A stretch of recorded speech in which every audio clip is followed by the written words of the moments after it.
Voilà. Bonjour à toutes et à tous. Bienvenue dans ce webinaire qu'on organise pour essayer de donner un maximum d'informations sur le sujet qui nous occupe, à savoir la vaccination, puisque ça ne vous a pas échappé, les vaccins sont arrivés, en tout cas on a eu des informations de Pfizer qui est le premier vaccin qui est autorisé au sein de l'Union européenne et en Belgique pour pouvoir le commercialiser, et ça a démarré à partir du 5 janvier dans toute une série de maisons de repos. À peu près 13 000 personnes sont vaccinées cette semaine dans une partie des maisons de repos, et puis ça s'étale sur 3 semaines, semaine 2 et encore une 3e semaine.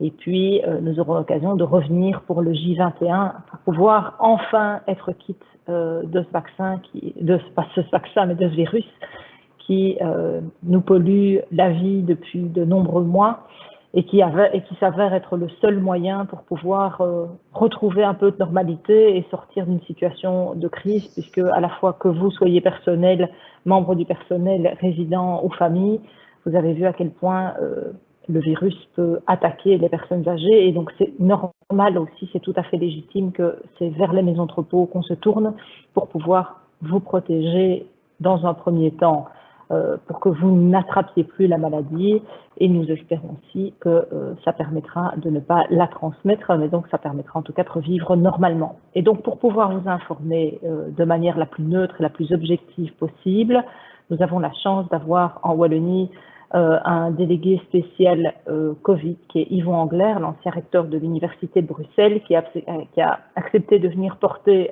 main forte pour pouvoir organiser tout l'enjeu de la vaccination, qui est un enjeu colossal d'organisation, de logistique, mais aussi de pouvoir dispenser une information qui soit la plus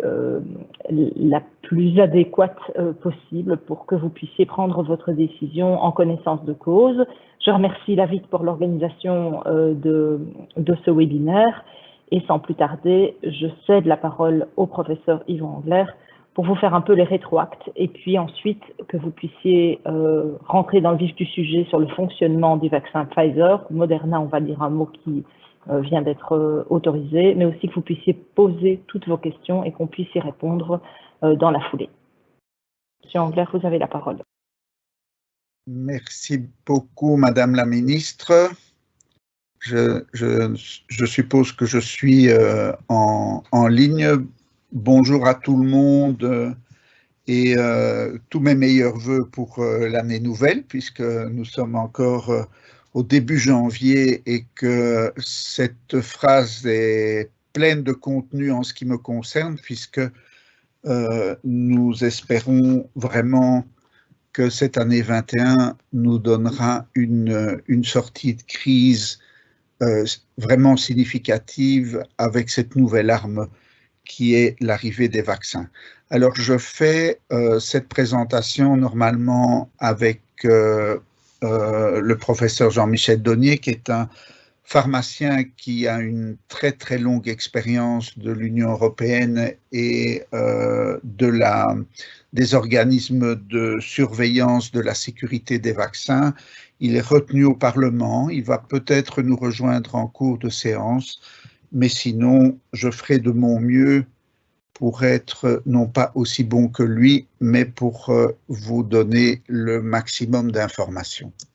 Alors, il n'est pas inutile de replacer cette vaccination dans une perspective un petit peu historique, ou en tout cas thématique, puisque la vaccination est quand même un des grands secteurs de victoire de la santé publique et de la science, on peut le dire quand même comme ça, et qui plonge ses racines au 19e siècle, puisque c'est un médecin anglais qui, le premier,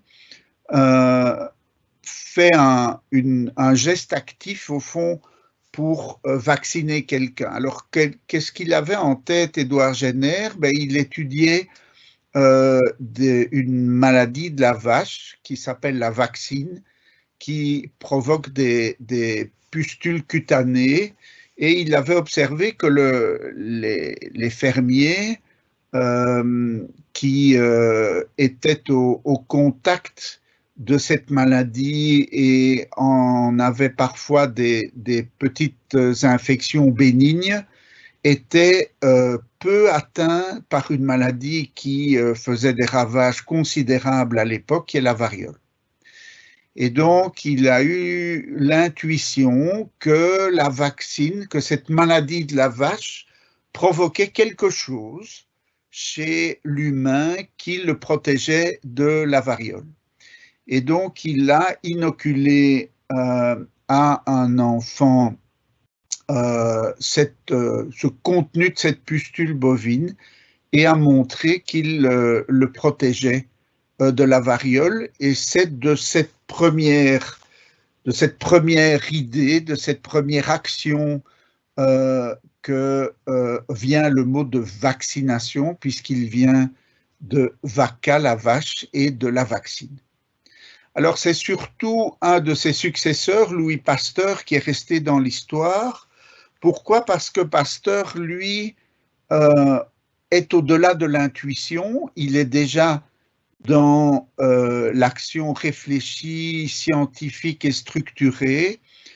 Il cultive le virus de la rage et le rend inoffensif par une série d'affaiblissements, qui est une technique de vaccination qui est toujours utilisée aujourd'hui dans certaines maladies.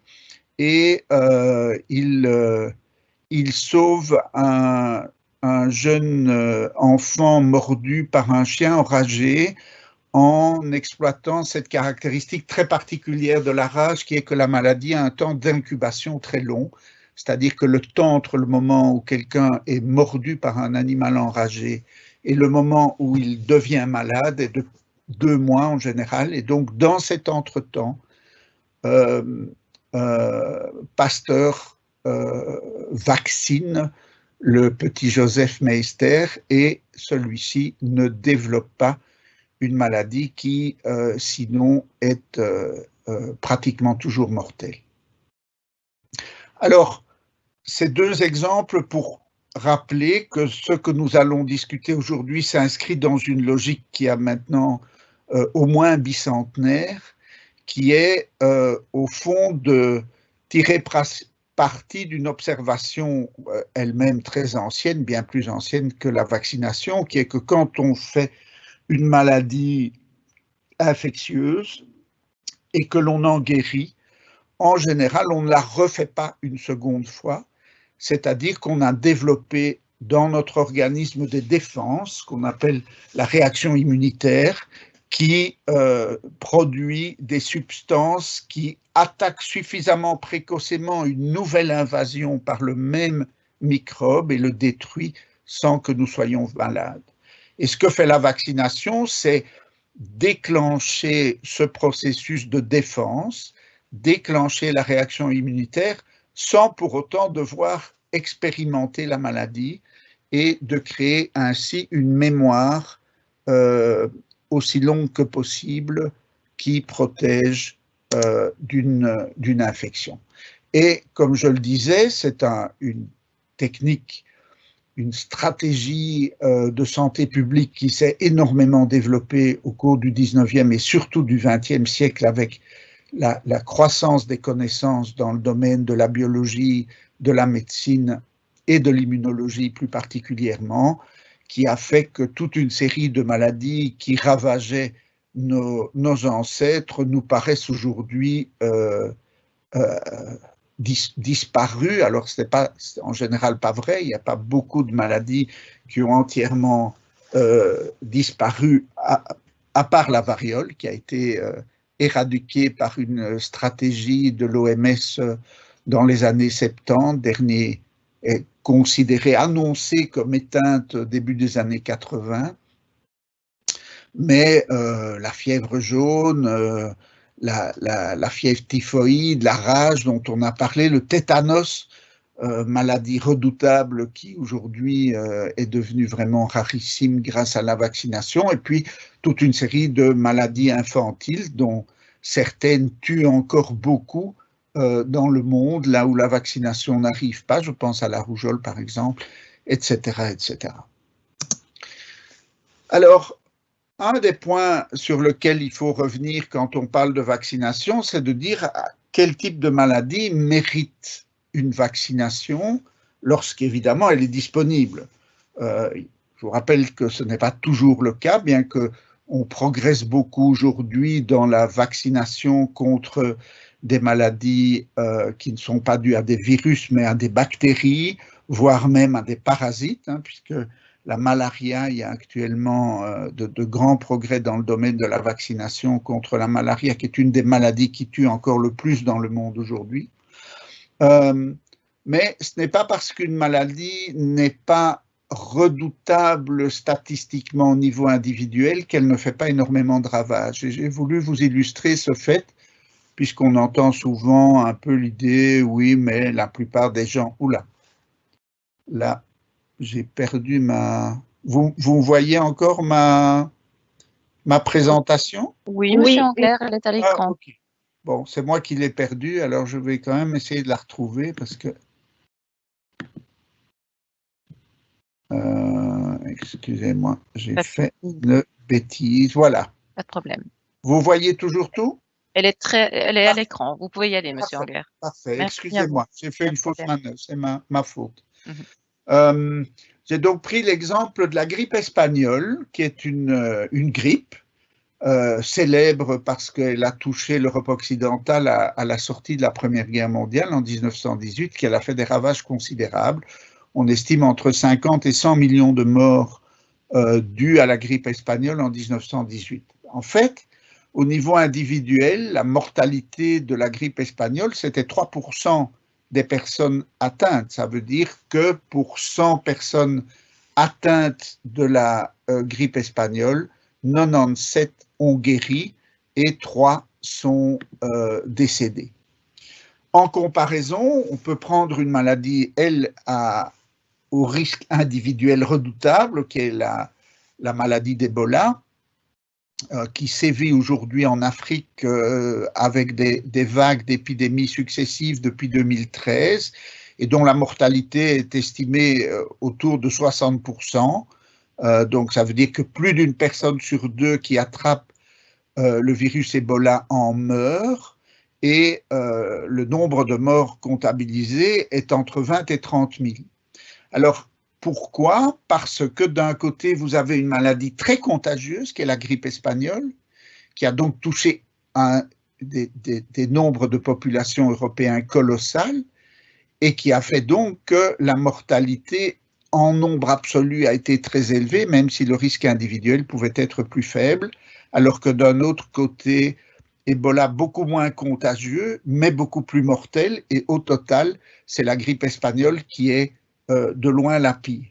Alors, si on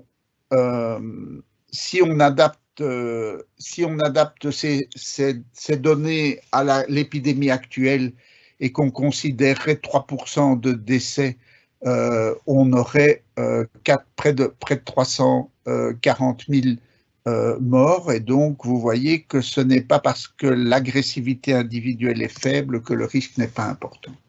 Alors, venons-en au sujet du jour.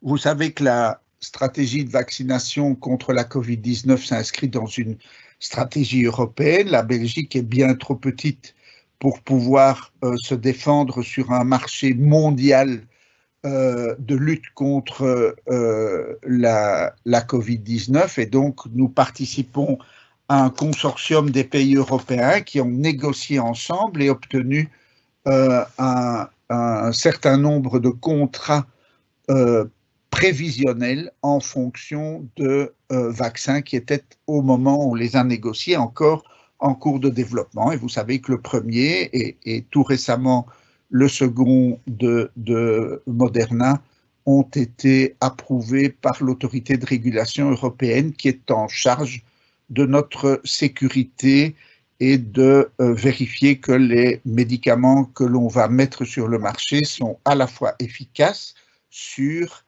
et de bonne qualité de fabrication. Et la campagne, comme Madame la ministre l'a rappelé, a commencé le 5 janvier. Et elle a commencé par les établissements d'hébergement pour personnes âgées, résidents et personnels.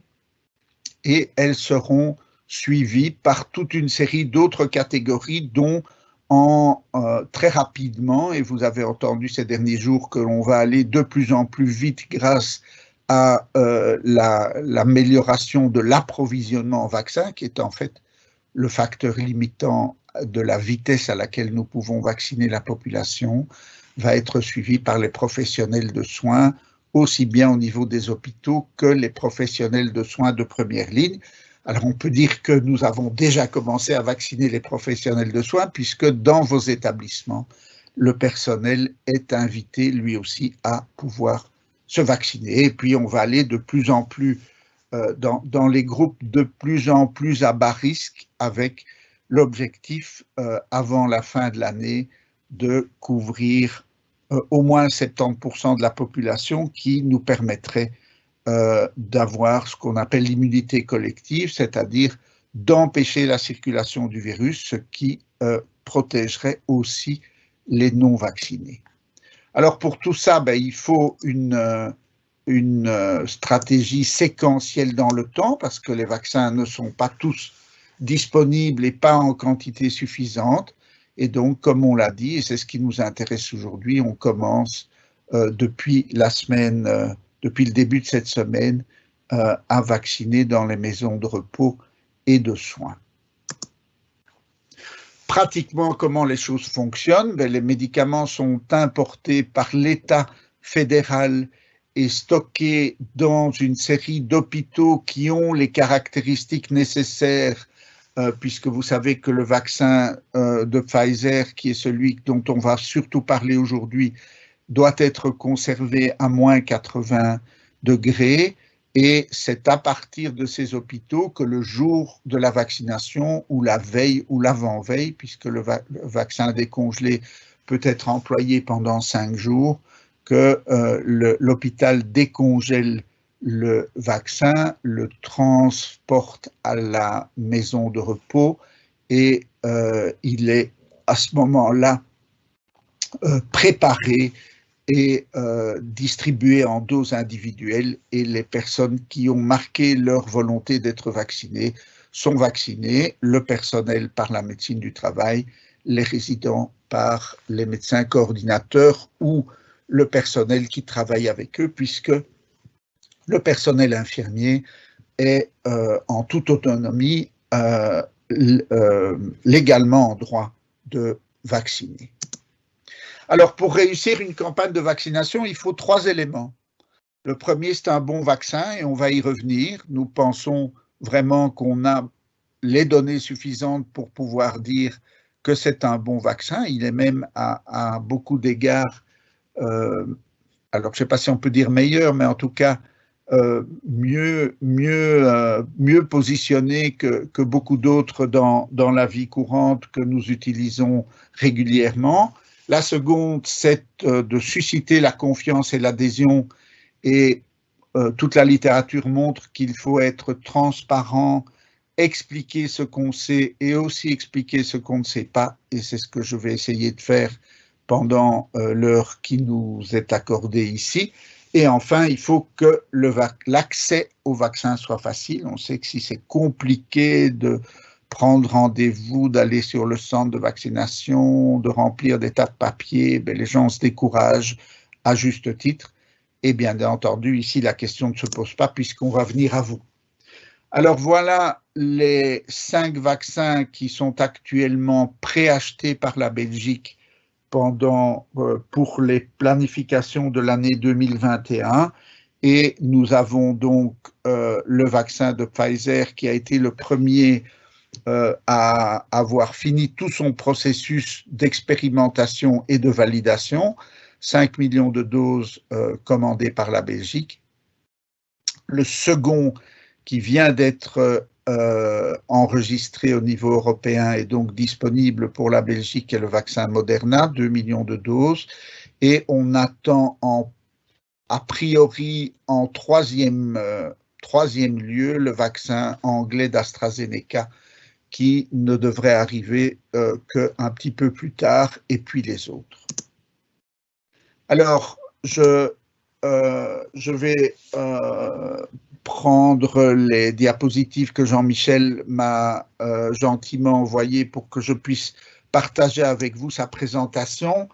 Dans la maladie naturelle, la COVID-19 rentre par voie orale ou nasale et envahit les organes, surtout les poumons, et le virus se multiplie, et c'est ce qu'on voit ici avec la courbe verte, et il se multiplie en phase déjà présymptomatique, c'est pour ça qu'on est déjà contagieux avant de tomber malade, et puis chez la partie de la population, la maladie va se déclencher avec des symptômes, de la température, vous savez bien un peu, de la toux, la perte de l'odorat éventuellement, tous ces éléments dont on a beaucoup parlé.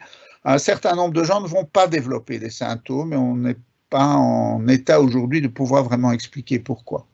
Et puis, en décalage dans le temps, l'organisme va réagir et faire des anticorps.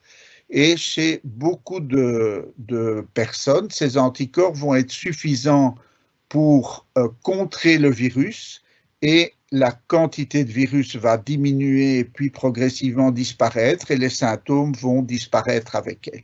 Chez un petit nombre d'entre eux, et l'âge semble être le critère le plus significatif pour expliquer pour montrer que ce risque augmente lorsqu'on est plus âgé, un certain nombre de gens vont développer une maladie sévère, parfois très sévère, nécessitant l'admission à l'hôpital et en soins intensifs, avec des risques de décès importants à ce moment-là. Alors, ce que fait la vaccination, c'est d'augmenter la présence des anticorps, de renforcer la défense immunitaire de chacun d'entre nous qui se vaccine, et de cette façon-là, de voir diminuer le nombre de gens malades ou le nombre de gens sévèrement malades, alors que la couverture vaccinale va entraîner à un certain moment dans la population la fin de la circulation du virus. Si à un certain moment, par perte de confiance, par négligence, par manque d'approvisionnement, on cesse de vacciner, la couverture vaccinale, comme on l'appelle, diminue et on voit repartir des épidémies. C'est ce qu'on a vu par exemple avec des épidémies localisées de rougeole dans des communautés anti-vaccins qui avaient cessé de vacciner leurs enfants avec des décès et des situations parfois dramatiques. Ça a été le cas dans plusieurs situations en Europe et aux États-Unis, dans des groupes de population particuliers qui ne vaccinent pas. Un autre élément qui peut décourager de la vaccination, c'est la perception d'effets indésirables, qu'ils soient réels ou qu'ils soient simplement qui circulent comme une information et qui peut lui aussi jouer un rôle dans une diminution parfois transitoire de l'adhésion à une vaccination. Alors toutes les vaccinations sont basées sur le même principe, c'est de produire des anticorps contre le virus, et ce qui est le cas dans les vaccins auxquels qui nous sont proposés aujourd'hui, qui sont des vaccins qui bloquent une protéine du virus qui est nécessaire à son entrée dans la cellule, qu'on appelle la protéine S, et qui est au fond la clé qui permet au virus de rentrer dans la cellule, de utiliser nos systèmes cellulaires pour se reproduire, et les cellules humaines crachent alors du virus dans notre corps.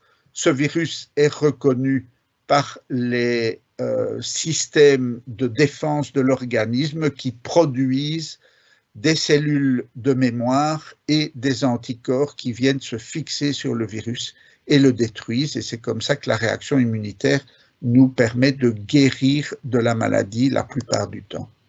Alors, une série de vaccins sont en cours de développement à partir de toute une série de techniques vaccinales qui sont connues, qui sont développées depuis le 19e siècle et qui fonctionnent toujours sur le même principe, injecter l'antigène, dans ce cas-ci l'antigène S de surface, sans permettre à la maladie de se développer. Et donc on emploie soit des virus qu'on affaiblit, soit des virus tués, des virus inactivés, comme on dit, soit les protéines, elles sont ici, les protéines seules dans un produit alors qui nécessite ce qu'on appelle des adjuvants, parce que la protéine toute seule est insuffisante à déclencher la réponse immunitaire, mais aussi dans des autres organismes viraux, et nous aurons dans les vaccins qui sont en cours d'évaluation, de tests, des vaccins sur où le gène au fond le code génétique de l'antigène est inséré dans un adénovirus qui fait le rôle de porteur vers la réaction immunitaire sans que nous soyons malades.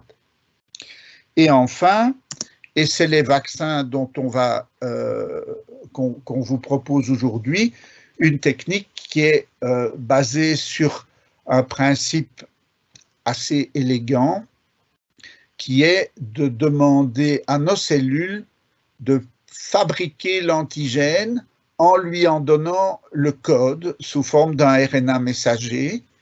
Le RNA messager étant le porteur de l'information dans nos cellules qui vient du noyau où se trouve le code génétique et la mémoire de ce qu'il faut faire vers les machines de la cellule qui sont destinées à produire toutes nos constituants cellulaires. Et donc, c'est de demander à ces machines, en leur donnant juste l'information de l'antigène, de le produire et de cette façon de déclencher la réaction immunitaire sans devoir tomber malade.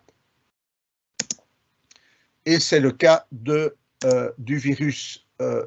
vaccin de Pfizer, qui porte le nom un peu barbare de Comirnaty, qui est le nom du médicament tel qu'on le connaît aujourd'hui et qui est donc un vaccin à mRNA, et donc d'où vous voyez RNA apparaît dans le terme co pour le Covid aussi, comme pour le fait que ces communautés et voilà ce qui est germé dans l'idée des personnes qui ont donné un nom à ce vaccin. Alors, comment est-ce qu'on évalue un vaccin en expérimentation?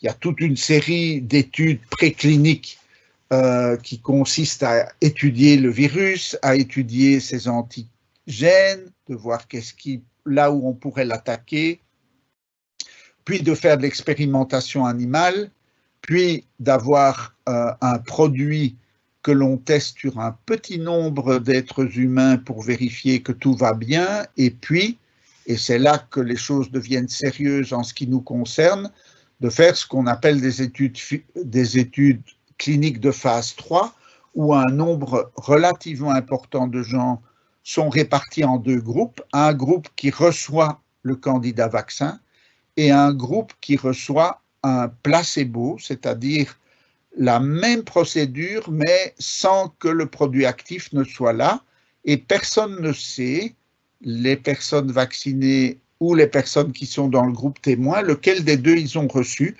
et puis on regarde comment ils réagissent à l'épidémie, et c'est ce que nous allons regarder ensemble, les résultats des études qui ont été faites pour déterminer l'efficacité du vaccin. Alors voilà les résultats de l'étude du vaccin de Pfizer.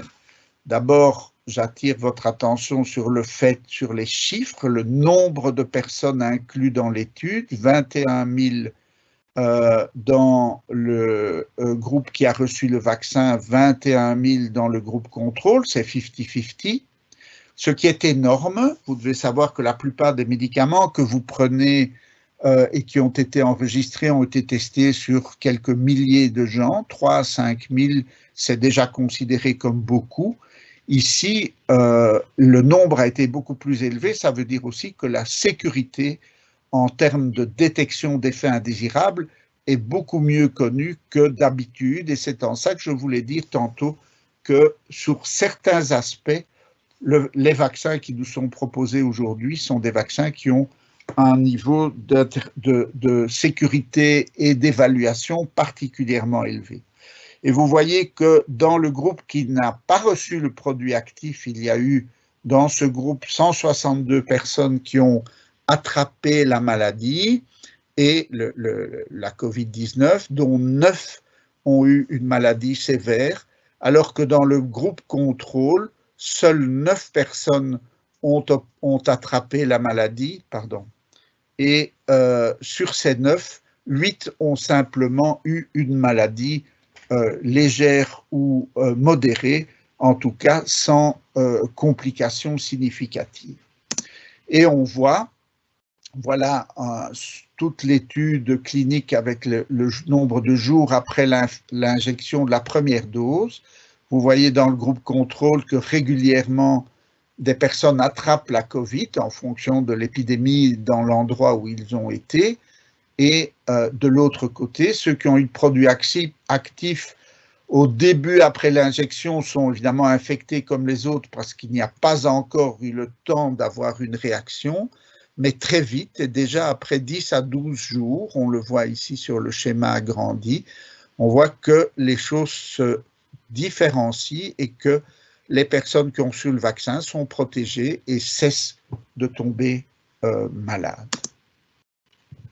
Ce qui est très intéressant dans les études qui ont été faites avec ces vaccins, en dehors du fait que le nombre de gens qui ont été inclus dans ces études était particulièrement élevé, c'est que les différents groupes d'âge et les différentes comorbidités, comme on dit, le fait d'être porteur d'une autre maladie qui est connue comme étant un surrisque de faire des complications, et là on pense à l'obésité, au diabète, à l'hypertension, qui après l'âge sont des facteurs de risque, ces personnes ont été bien représentées dans les études cliniques et on a montré que le vaccin était aussi efficace pour eux que chez les gens plus jeunes. Voilà une étude des sous-groupes qui montre que la protection et la sécurité du vaccin, il y a ici des durées de surveillance, sont aussi efficaces chez les personnes plus âgées. On avait allé jusqu'au-delà de 75 ans dans les études cliniques pour ce vaccin, ce qui est inhabituel, mais était dû au fait qu'on savait que la maladie était particulièrement utile de pouvoir être contrée chez les personnes âgées, a montré son efficacité et sa sécurité.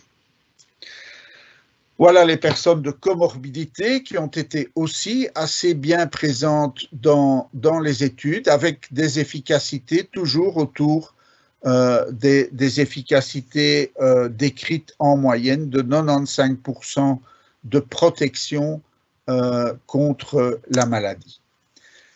L'autre élément que les études cliniques nous apportent, c'est évidemment l'observation des effets secondaires. Si on prend ce vaccin, qu'est-ce que l'on doit éventuellement s'attendre à avoir comme désagrément?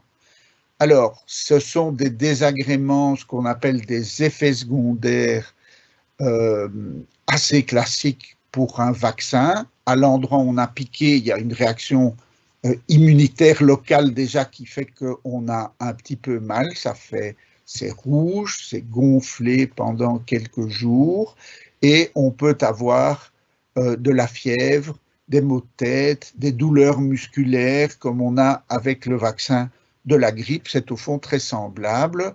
C'est un vaccin à 2 doses et donc on est plus souvent confronté à ces symptômes la deuxième fois parce qu'on est déjà mieux immunisé et que donc la réaction est un peu plus vive. Quand on est plus âgé, on est plus confortable, on a moins ces effets secondaires et très peu de ces effets sont vraiment embêtants. Ce sont des effets secondaires considérés comme légers et modérés qui se résolvent en général en 48 à 72 heures et pour lesquels aucun autre élément qu'un médicament de confort, un Dafalgan par exemple, n'est requis. Un vaccin enregistré sur la base de toutes ces données qui ont été considérées par les comités de surveillance de la sécurité qui sont les personnes qui donnent les avis pour autoriser la mise sur le marché et qui sont ceux qui sont au fond en charge de notre sécurité. Ils ne donnent une autorisation, enfin ils ne recommandent de donner une autorisation que si l'efficacité et la sécurité leur paraît bien étudiée, bien solide, ce qui est le cas ici. Pas d'expérimentation chez les enfants, donc l'indication est toute personne qui devrait être protégée de la COVID-19 et qui a 16 ans et plus. On n'a pas de données en dessous de 16 ans dans les études cliniques pour le vaccin Pfizer. Alors, comment ce vaccin se présente? En fait, c'est une petite quantité de liquide dans lequel il y a des petites sphères de lipides, de graisse, qui entourent les petits codes génétiques de mRNA qui vont donner l'instruction de fabriquer l'antigène et de provoquer l'immunisation et donc la protection de celui qui a été vacciné. Alors pourquoi des lipides? Parce que ça c'est exactement le type de structure des parois de nos cellules et donc les deux vont fusionner ensemble et en fusionnant vont permettre aux petites capsules de rentrer à l'intérieur de la cellule et de faire son travail d'immunisation. Ces lipides ont une composition qui est connue, donc il n'y a pas grand-chose dans ces vaccins en dehors du mRNA et de ces lipides. Il n'y a pas d'adjuvant, il n'y a pas de produits qui sont souvent utilisés, qui sont allergènes par eux-mêmes. Et donc, c'est l'avantage des vaccins mRNA, c'est qu'il n'y a pas beaucoup d'autres substances que le mRNA lui-même et les lipides qui l'entourent. Le reste, c'est essentiellement de l'eau, un peu de sucre et d'ions pour que ce soit proche de la composition de nos liquides. Très médiatisé au début de la campagne en Angleterre sont deux personnes qui ont présenté une réaction allergique à un des produits du vaccin. On sait aujourd'hui que la fréquence est la même que pour les vaccins en général, c'est-à-dire que ce sont des incidents très rares, de l'ordre de quelques cas par million de personnes vaccinées. C'est donc significativement plus dangereux de prendre sa voiture que de faire un vaccin. Et les hypersensibilités aux constituants du vaccin se traitent avec un médicament que les vaccinateurs ont toujours avec eux pour contrôler la réaction excessive. Dans les études de phase 2 et de phase 3 dont on vient de parler, les personnes avec des antécédents d'allergie très graves avaient été exclues, mais pas les personnes allergiques. Et donc, il en résulte le fait que l'allergie en soi n'est pas une contre-indication à la vaccination. Beaucoup de gens sont allergiques à certains médicaments, à la nourriture, à des produits sur la peau. Il n'y a pas d'allergie croisée la seule chose qui est importante, c'est l'allergie potentielle à ces produits particuliers qui sont dans le vaccin, qui sont très neufs et qui donc ont peu de risques d'être déjà présents chez certains d'entre nous. C'est la raison pour laquelle on prend par précaution la recommandation de 15 minutes de surveillance avec la vaccination à la Comirnaty, qui permet de vérifier qu'il n'y a pas de ces effets allergiques. Et si quelqu'un devait faire une réaction allergique, eh bien, il ne faut à ce moment-là pas lui donner la seconde dose du vaccin, mais comme vous l'avez vu, c'est très rare. Pas de latex dans aucun des parties du vaccin ou du bouchon du vial, et donc les personnes allergiques au latex peuvent très bien avoir le vaccin sans aucun risque particulier. Ce qu'on recommande, comme toujours dans les vaccinations, c'est de ne pas vacciner les personnes au moment où ils sont malades, au moment où ils ont maladie aiguë, et on reporte alors la vaccination d'une quinzaine de jours, que cette maladie soit la COVID-19 elle-même ou une autre. Par contre, le fait d'avoir une infection mineure, avoir un petit peu de fièvre, moins de 38,5, n'est pas une contre-indication à la vaccination. On n'a pas étudié les vaccinations concomitantes. Vous savez qu'on vaccine beaucoup aujourd'hui avec plusieurs vaccins en même temps. Diphtérie, tétanos, coqueluche chez nos enfants, par exemple. Ici, c'est un vaccin qui a été étudié seul. Donc, par simple logique, on recommande de laisser 14 jours avant ou après l'administration d'un autre vaccin par rapport au vaccin Pfizer. Alors, vous savez qu'il y a un second vaccin qui a maintenant été mis sur le marché et qui va nous arriver très vite en Belgique. En principe, il ne sera pas utilisé dans les maisons de repos parce que il est très semblable à celui de Pfizer, et comme on a commencé avec Pfizer, on n'a pas de raison de mélanger les deux parce qu'ils se préparent différemment, les intervalles entre les deux doses sont différents, et donc en termes de logistique, ça va être compliqué, mais c'est un vaccin qui est très semblable. Voilà l'étude de safety et d'efficacité du vaccin Moderna, 15 000 participants, voilà, vous êtes déjà un peu familier avec cette présentation du vaccin contre un contrôle, un placebo, 15 000 personnes dans les deux groupes, 185 ont fait une maladie COVID-19 dans le groupe qui n'a pas reçu le produit actif, dont 30 une maladie sévère. Il y a d'ailleurs un décès dans le groupe contrôle, et dans le groupe vacciné, 11 personnes ont fait une maladie dont personne une maladie sévère. On retrouve 94 à 95% d'efficacité, voilà, 94,1, ce qui est donc vraiment, c'est vraiment le frère jumeau, si on peut dire, du vaccin Pfizer, aussi bien dans le mode de fabrication que dans son efficacité.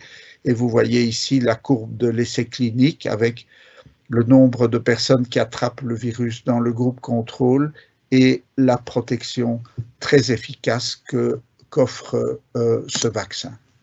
Les deux vaccins, donc assez semblables, avec des petites différences. Je ne vais pas m'attarder sur cette diapositive qui ne nous apprendra pas grand-chose de plus par rapport à ce qui nous occupe aujourd'hui. Alors, je vous l'ai dit, ce sont des vaccins avec des taux d'efficacité exceptionnellement élevés. C'est ceux de la rougeole ou de la polio, puisqu'on est presque à 95% d'efficacité, alors que dans des vaccins que nous employons très souvent, comme la grippe, le vaccin de la grippe, les taux d'efficacité sont beaucoup moindres. Et donc, c'est la raison pour laquelle je disais qu'en plus des données de sécurité particulièrement étendues qui ont été observées, on a aussi une efficacité exceptionnellement élevée, ce qui est toujours une bonne nouvelle. Vous avez tous entendu parler du variant anglais, donc la DIA est un tout petit peu dépassée puisqu'il y a ce matin une publication d'une étude au laboratoire sur la sensibilité de ce variant anglais au vaccin, et bonne nouvelle, le vaccin est efficace contre la souche anglaise dont on a beaucoup parlé ces dernières semaines. Le vaccin est maintenant enregistré, on a commencé la vaccination. Ces vaccinations sont enregistrées dans un logiciel destiné à enregistrer les vaccins qui est utilisé en Flandre depuis plus de 10 ans et qui permet de suivre la vaccination individuelle, de vérifier quand vous revenez pour votre deuxième vaccination quel a bien été le moment et le produit que vous avez eu lors de la première vaccination, ce qui permet aussi de mesurer la couverture vaccinale, le nombre de gens en Belgique qui sont vaccinés, et aussi de suivre les effets indésirables, ce qui permet de mesurer la sécurité et l'efficacité des vaccins. C'est aussi une base de données qui est connectée à un logiciel qui s'appelle masanté.be, où chacun d'entre nous, chaque citoyen, peut aller avec sa carte d'identité, retrouver ses propres vaccins et imprimer éventuellement une attestation de vaccination. Vaccinovigilance, on suit toujours les effets des médicaments et des vaccins, soit passivement, nous pouvons, chacun d'entre nous, déclarer un effet indésirable et les médecins reçoivent des petites fiches jaunes qu'ils peuvent remplir et envoyer à l'autorité de surveillance des vaccins. Et puis, il y a, comme dans les études cliniques, des activités de surveillance active où on va à la recherche des données d'observation de manière plus systématique. Et en Belgique, c'est l'Agence du médicament qui centralise les données de vaccination, mais nous les transmettons à une base européenne de données qui les transmet à l'OMS, qui fait qu'en un temps record aujourd'hui, nous avons des informations sur les effets secondaires des millions de vaccins qui ont été déjà attribués dans le monde grâce à ce système de surveillance très serré et dans lequel, quand il y a des effets secondaires, il y a une obligation légale pour l'autorité régionale et pour la firme de déclarer les effets indésirables à cette banque de données qui nous donne des données intéressantes. Ce sont les autorités de santé qui surveillent ces données, mais elles sont accessibles au public à travers des sites, entre autres à l'Union européenne. Ces effets indésirables, on peut les déclarer directement. Chaque personne vaccinée reçoit une petite fiche avec un QR code qui lui permet directement d'entrer les données, mais le personnel est aussi en situation de pouvoir le faire. Alors aujourd'hui, je vous ai dit, ce sont des millions de personnes qui ont déjà reçu ce vaccin, 13 millions. Alors, je ne sais plus à quelle date a été fait ce graphique, mais il est certainement déjà dépassé parce que ça change évidemment tous les jours. Je crois que c'est les données jusqu'en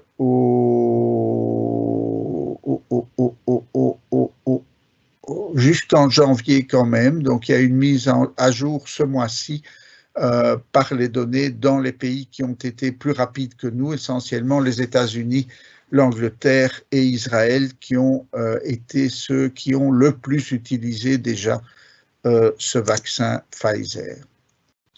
Alors, le vaccin protège très bien, je vous l'ai montré, et donc la protection personnelle arrive très vite en 2 semaines. Et avec la deuxième dose, elle va durer longtemps. Combien longtemps, on ne sait pas. Actuellement, on estime que probablement la protection sera de l'ordre de 1 à 3 ans, mais c'est toujours une donnée difficile à prévoir. Dans le vaccin de l'hépatite, l'annonce initiale a été de 1 à 3 ans, on est aujourd'hui à plus de 10 ans de protection. Par contre, avec la grippe, vous savez qu'il faut faire une revaccination tous les ans, mais ce n'est pas parce que l'effet du vaccin est court, c'est parce que le virus mute beaucoup et qu'il faut tout le temps s'adapter à la souche virale de l'année suivante.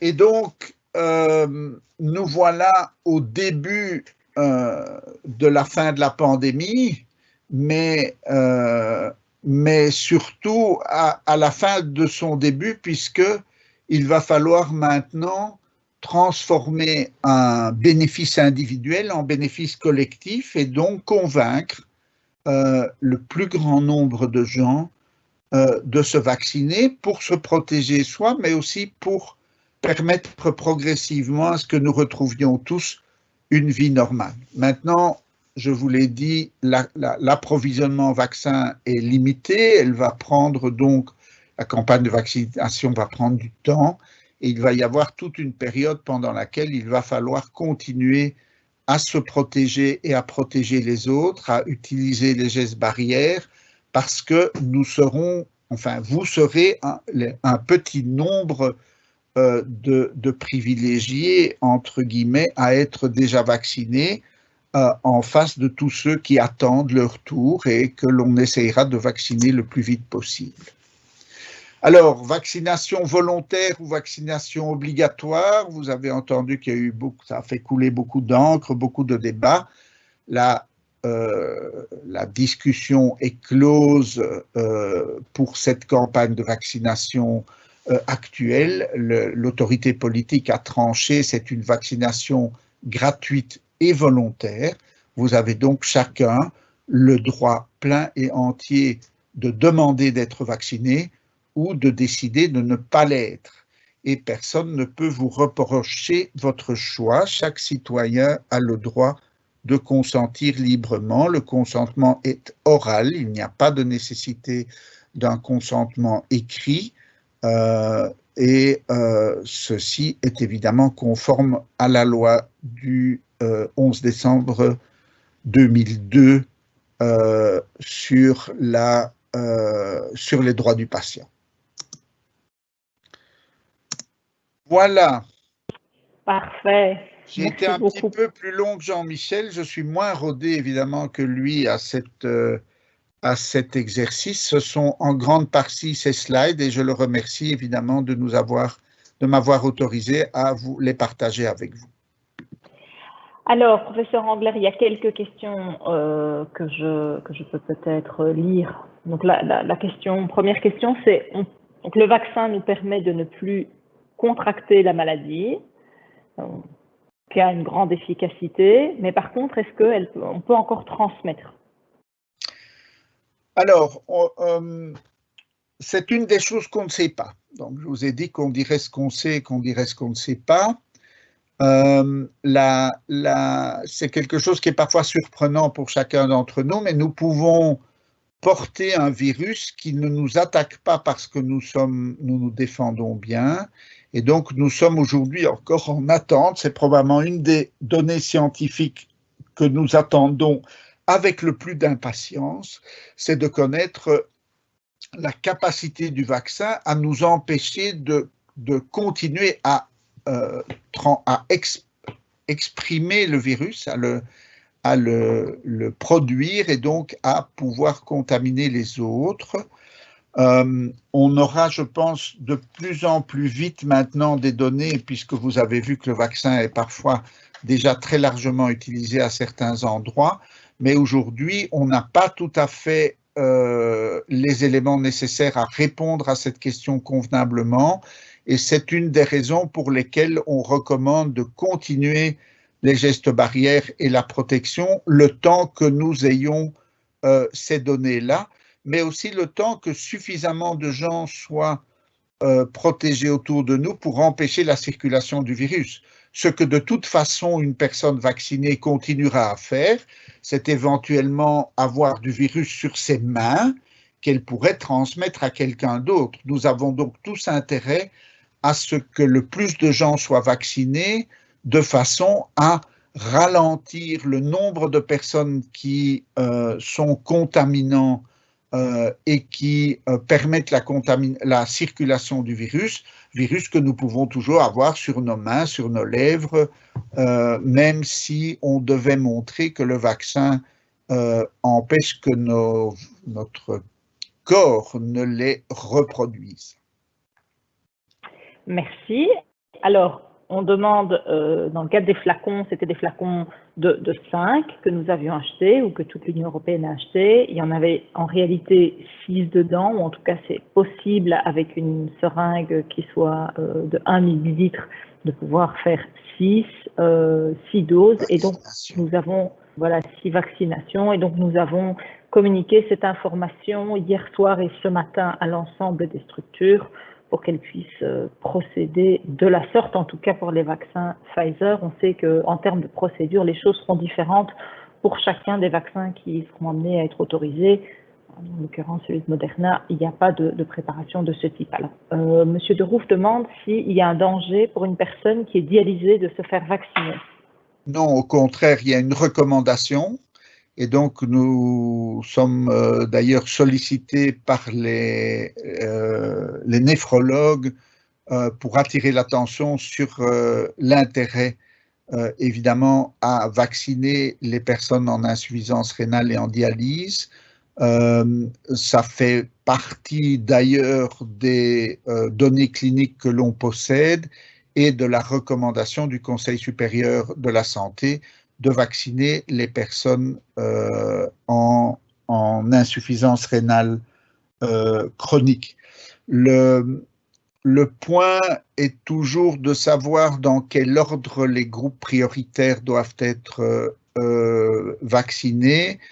Je vous ai dit que le principal risque, c'est l'âge, et donc nous avons déjà planifié la vaccination des personnes avec maladie chronique, mais ils vont être vaccinés après les personnes âgées et après le personnel de santé. Nous voulons très vite que le personnel de santé soit protégé, à la fois parce que je pense que nous sommes tous conscients que nous leur devons ça quand ils sont ceux qui prennent des risques pour nous soigner, nous tous, chacun de nous, mais aussi parce que une des difficultés que nous avons eues a été évidemment d'avoir des hôpitaux difficiles à maintenir en fonctionnement, des maisons de repos difficiles à maintenir en fonctionnement parce qu'il y avait énormément de gens malades, même s'ils n'étaient pas gravement malades eux-mêmes. Et donc, la vaccination du personnel est aussi une façon de garantir que notre système de santé sera plus robuste s'il doit survenir une troisième vague. Et il suffit de regarder par-dessus nos frontières pour se convaincre que nous ne sommes pas à l'abri. Vous savez que la France, l'Allemagne, l'Angleterre, la Hollande, la Suède sont aujourd'hui dans des situations extrêmement difficiles, submergées par une troisième vague extrêmement importante. Et donc c'est sûr que si on peut se dire que tout le monde sera vacciné, aura reçu au moins sa première dose d'ici 15 jours dans les maisons de repos, ça permettra en tout cas à ce que tous les résidents qui sont quand même les premières personnes qui sont vraiment les plus vulnérables à ce virus soient protégés. Et donc de ce point de vue-là, pour le personnel comme pour d'ailleurs les résidents, leurs familles, ça sera un énorme soulagement, ça le sera aussi pour nous, même si on espère ne pas vivre une troisième vague par ailleurs au-delà de ce public qui sera protégé, parce que on sait aussi que malheureusement, il n'y a pas que les personnes âgées qui tombent malades et qui sont hospitalisées, ça peut aussi arriver à d'autres gens, bien entendu. On choisit ici les personnes qui sont vraiment les plus vulnérables en premier lieu, mais on doit vacciner au plus vite. Et donc, on se réjouit d'avoir d'ailleurs aujourd'hui eu la confirmation de l'Union européenne que des doses Pfizer allaient arriver en plus, qui nous permettrait de pouvoir accélérer la vaccination. Est-ce qu'il y a un risque de changement au niveau de notre ADN avec ce type de vaccin? Absolument aucun. Donc ça participe vraiment de ce qu'on appelle les fake news.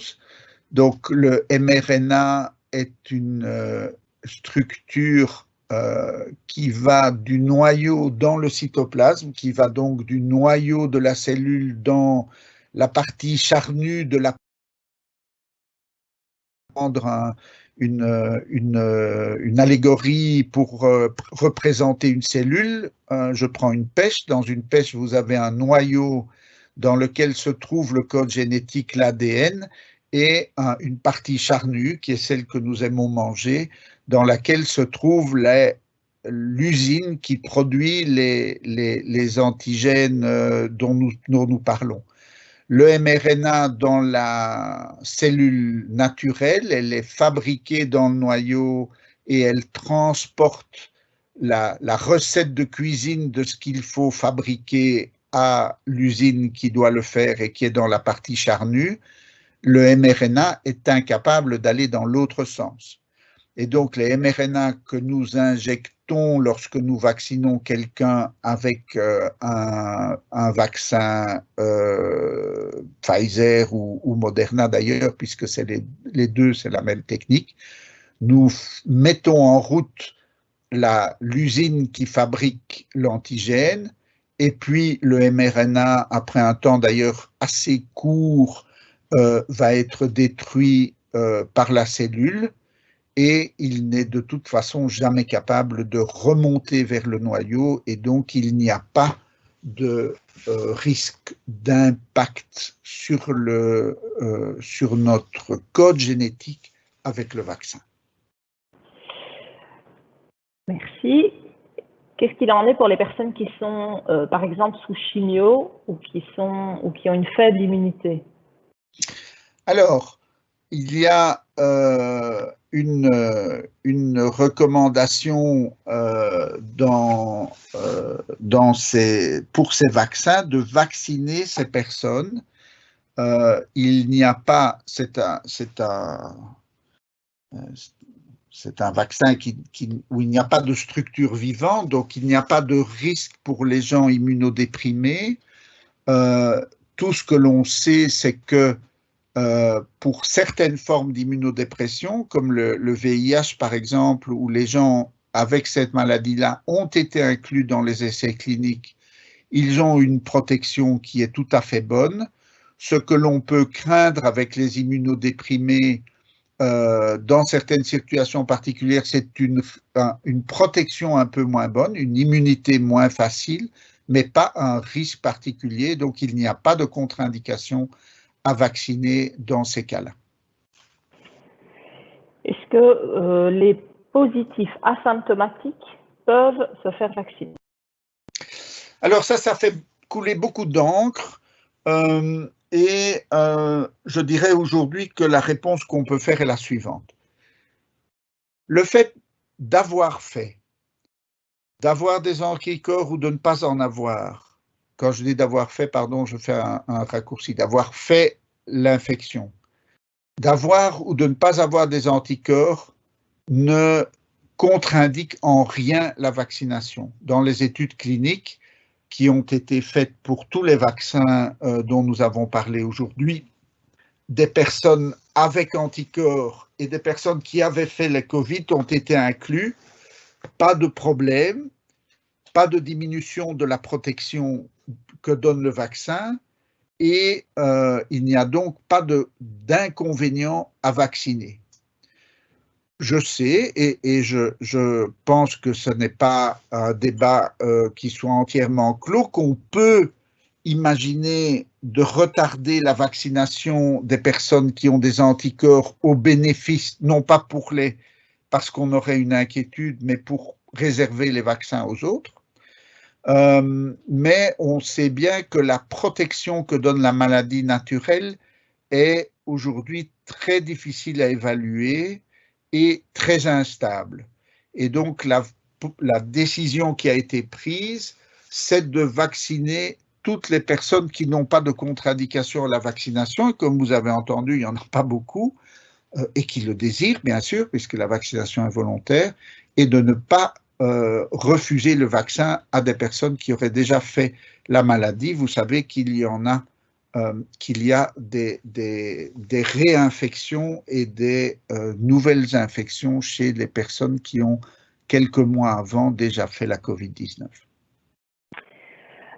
Alors, quelqu'un écrit « Il est dommage de ne pas pouvoir vacciner tout le personnel soignant qui le désire, puisqu'on ne peut commander que 120% de sa capacité. » Ça a changé. Donc, vous savez que la première semaine, quand on devait commencer à vacciner à partir du 5 janvier, l'Agence fédérale des médicaments, qui a reçu dans les jours qui ont précédé le nombre de vaccins, nous a demandé de pouvoir garder 50% des doses au cas où on n'aurait pas encore de dose Pfizer 3 semaines plus tard pour faire la deuxième dose du groupe de cette semaine-là.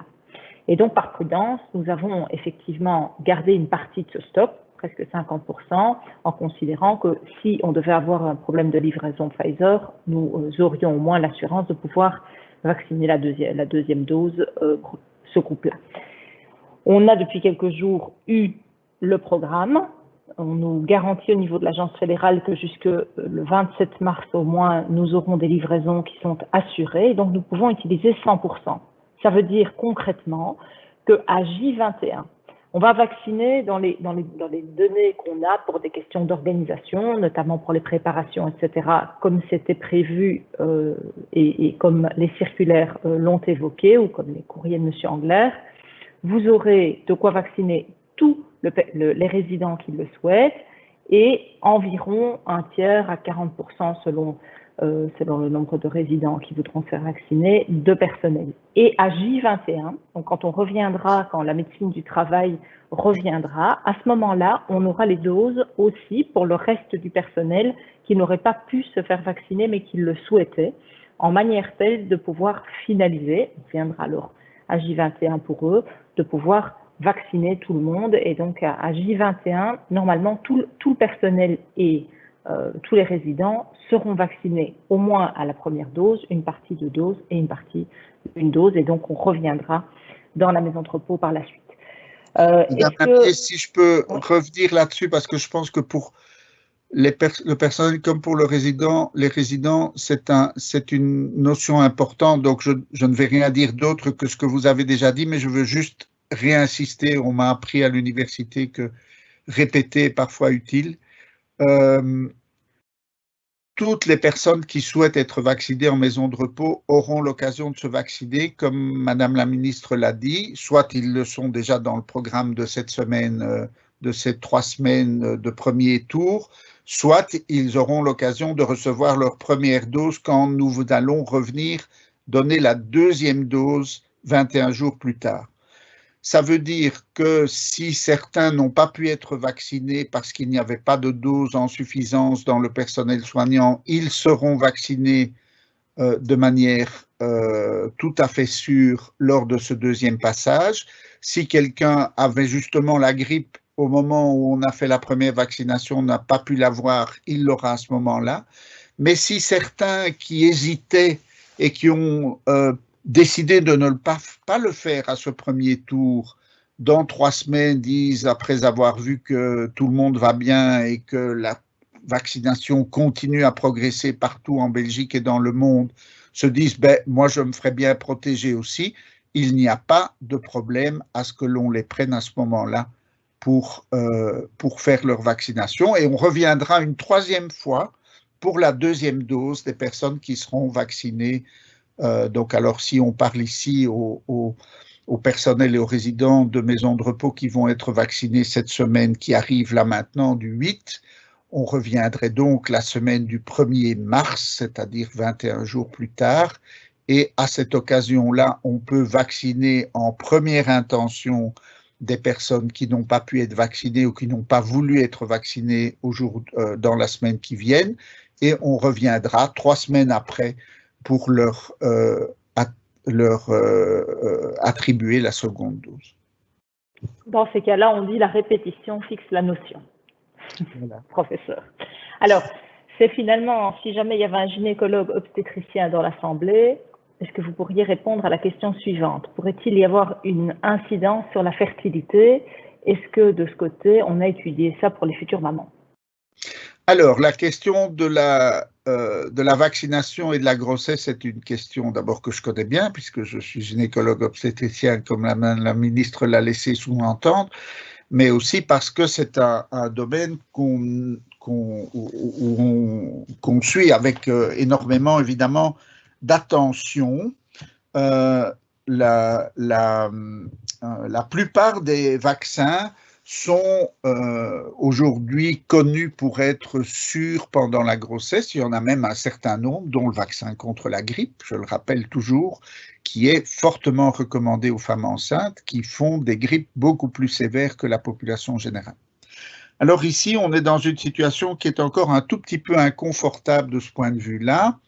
Les femmes enceintes sont exclues des études cliniques de première intention, c'est pratiquement toujours comme ça, on ne commence pas l'étude clinique d'un médicament quel qu'il soit par les femmes enceintes, et donc on n'a pas de données dans les études que je vous ai montrées. D'un autre côté, il y a des données essentiellement aux États-Unis qui laissent sous-entendre que les femmes enceintes seraient exposées à un Covid plus sévère si elles tombent malades. Et donc, les Américains n'ont pas contre-indiqué la vaccination, ils ne l'ont pas autorisée non plus. Ils ont dit qu'elle était acceptable chez les femmes enceintes qui le souhaitent. Nous avons été un tout petit peu plus prudents et la recommandation actuelle émise par le Conseil supérieur de la santé est de ne pas vacciner les femmes enceintes actuellement, sauf dans des situations à risque très particulier où il y aurait une raison tout à fait particulière de vacciner contre l'infection à la COVID-19. Donc ça, c'est pour les femmes enceintes. Maintenant, il y a déjà des données sur la vaccination chez les femmes enceintes parce que il y a évidemment, quand on vaccine des millions de gens, des femmes qui tombent enceintes ou qui étaient juste enceintes au moment où elles font le vaccin sans le savoir. Et donc, c'est comme ça, en général, que les données s'accumulent pour la grossesse et qui permet, après un certain temps, de dire, ben voilà, on en a eu autant, il n'y a pas eu de problème et donc on est rassuré. Dans l'entretemps, il y a déjà des données animales qui sont arrivées maintenant et qui montrent qu'il n'y a pas de risque dans les modèles animaux par rapport à la grossesse, par rapport au fœtus, ni de risque de perte de grossesse, de fausse couche, ni de risque de malformation. C'est des données intéressantes et rassurantes. Donc, si par hasard, une personne qui s'est fait vacciner tombe enceinte, il n'y a pas d'indication d'interruption de grossesse aujourd'hui. Les données sont plutôt rassurantes. Si on n'est pas enceinte et qu'on souhaite l'être, la recommandation est d'arrêter la contraception 2 mois après la vaccination, de façon à ne pas s'exposer inutilement, même si on n'a pas aujourd'hui d'argument pour penser qu'il y a un risque particulier. Pour les femmes allaitantes, pour la même raison de prudence, on ne recommande pas la vaccination. En général, les femmes allaitantes aujourd'hui en Belgique sont pour la plupart du temps en congé de maternité et ne sont donc pas la plupart du temps exposées dans la structure de soins à la maladie. Maintenant, si le vaccin passait dans le lait, ce qu'on ne sait pas, il serait très probablement simplement inactivé par la digestion. Ce n'est pas un vaccin qui fonctionne par voie orale. On ne peut pas boire le vaccin et c'est pour ça qu'on a cette petite piqûre dans le bras. Mais bon, voilà, ça c'est les recommandations. Désir de grossesse, on arrête la contraception 2 mois après le vaccin. On est enceinte ou on allaite, on reporte la vaccination à plus tard. Merci. Et si on souhaite se faire opérer, est-ce qu'il y a des contre-indications à la vaccination? Non, aucune.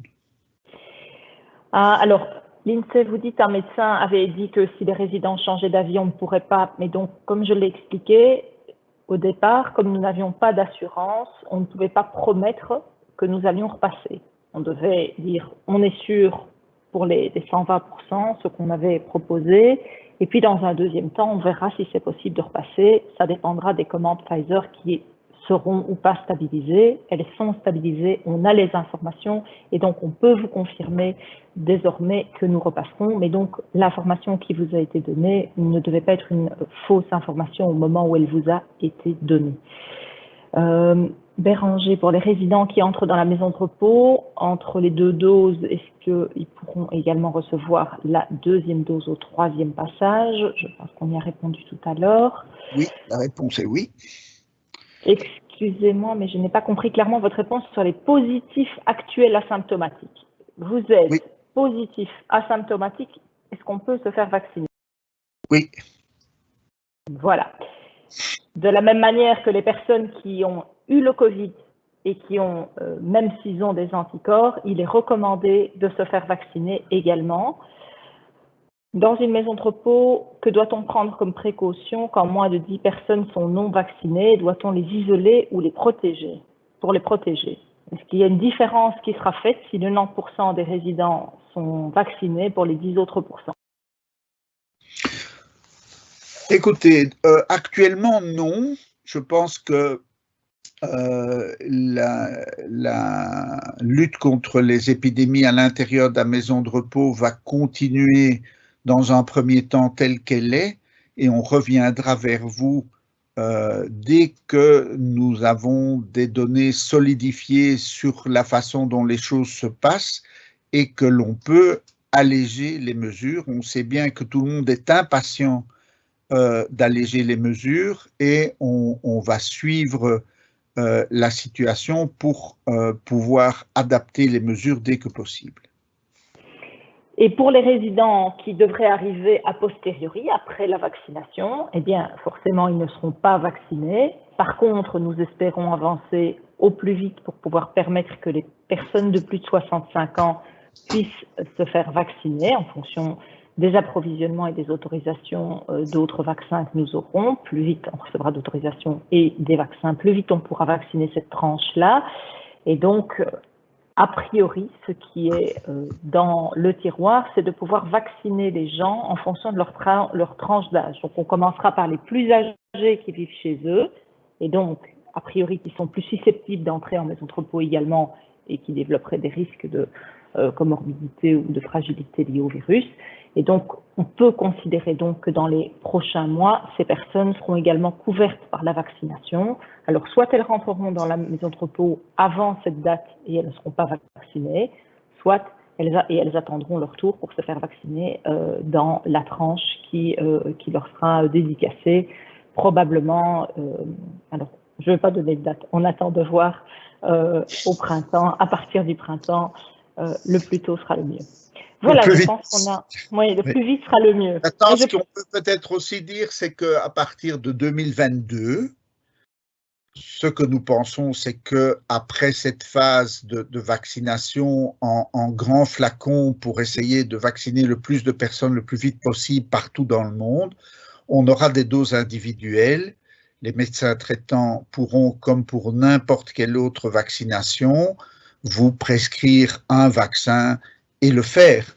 Simplement, on est aujourd'hui dans une phase très particulière, on est dans une pandémie mondiale avec des conséquences catastrophiques pour lesquelles une vaccination massive se justifie. N'oubliez jamais que s'il y a une inquiétude par rapport au vaccin, de l'autre côté, il y a une certitude qui est les ravages cataclysmique que cette infection, que cette pandémie nous fait dans le monde et en Belgique et pas seulement dans les maisons de repos d'ailleurs.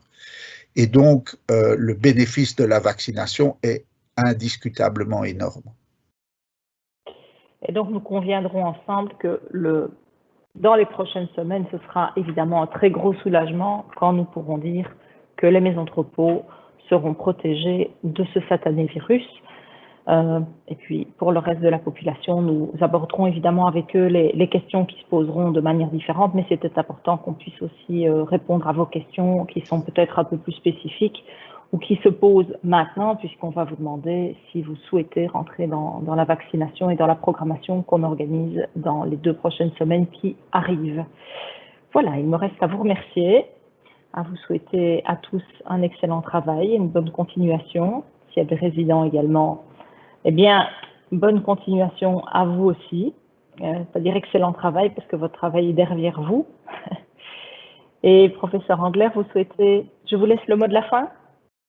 Peut-être vous remercier, vous, Madame la Ministre, de nous accompagner le plus souvent possible dans cette séance d'information et d'être clair par rapport à tous ceux qui nous écoutent, qu'on continuera à fournir les informations et les données au fur et à mesure qu'elles arrivent. On commence, comme vous le voyez, depuis quelques semaines à en avoir de plus en plus, mais il reste encore des vaccins qui doivent nous arriver pour lesquels on devra probablement donner des informations supplémentaires. Maintenant, dans les maisons de repos, on ne va pas vacciner avec tous les vaccins qui arrivent. Un vaccin suffit. Et je n'ai qu'à vous souhaiter à toutes et à tous une bonne journée, bon week-end et espérer avec vous que nous sommes bien en train de sortir de cette affaire. À bientôt.